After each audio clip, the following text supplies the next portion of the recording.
O Mother Nui, stretch high above this valley. Your starry body is our glory. Then see the hawk of yonder Rahur quit, his fiery splendor, oh so mighty. He brings a light for all our weary souls. He makes the broken spirit whole.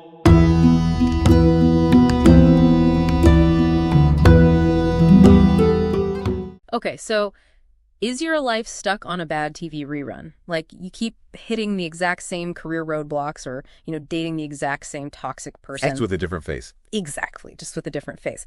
Well, today our mission is figuring out why that happens. So, okay, let's unpack this.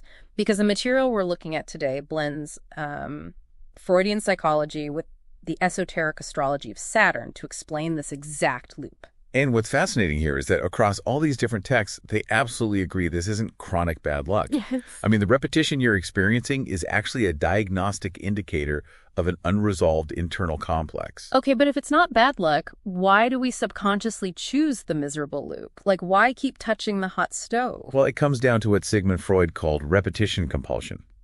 From a neurological standpoint, your nervous system prioritizes predictability for survival. Right. It literally prefers familiar chaos over unfamiliar, healthy peace, simply because the known feels safer.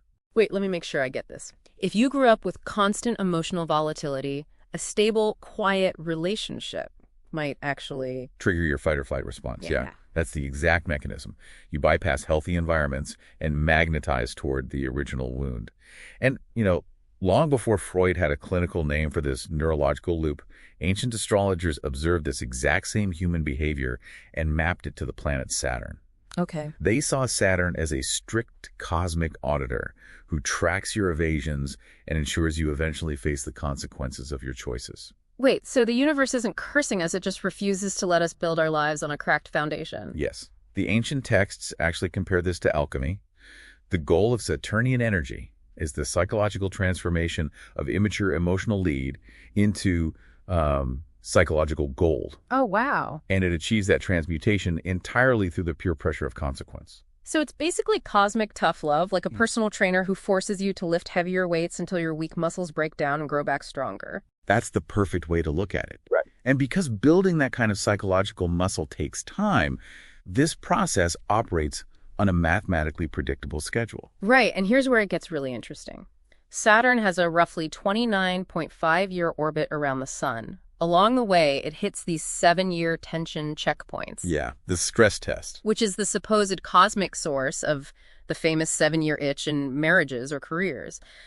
But I have to ask, how does a literal rock orbiting in space actually trigger a life crisis down here on Earth? The astrological perspective isn't that the rock causes the crisis, but that its orbit mirrors natural cycles of human maturation.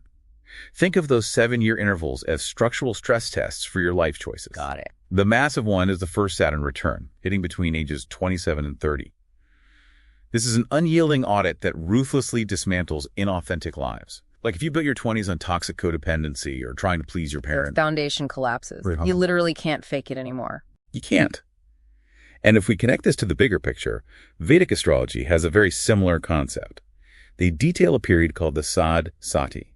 Oh, right. It's a notoriously feared 7.5-year transit that subjects the psyche to immense pressure to purify the ego. How does that pressure actually show up, though? In daily life, I mean. Well, it targets whatever your ego is inappropriately attached to. So you don't just lose a job, you lose the specific high-status title that was artificially feeding your self-worth. Oh, wow. Yeah, forcing you to figure out who you are without it.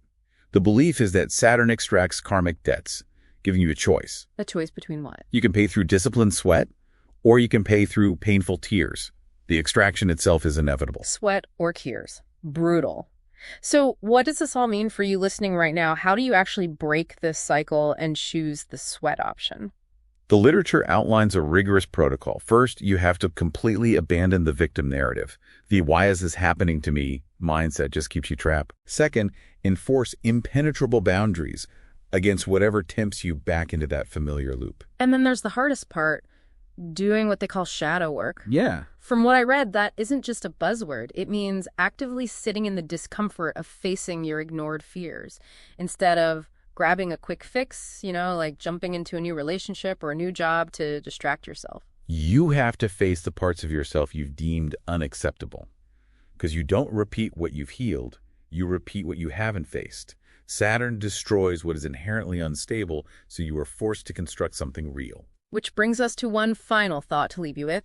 These sources mention that Saturn tests specific houses. Right, which is just their term for different arenas of your life, like your career, your finances, or your health. So look at the one specific arena where you currently experience the most agonizing, slow-moving delays. Could that frustrating roadblock actually be the exact area where you possess the greatest unmanifested potential for lifelong mastery? Think about that the next time you feel like your life is stuck on a bad TV rerun. Change the channel by doing the work.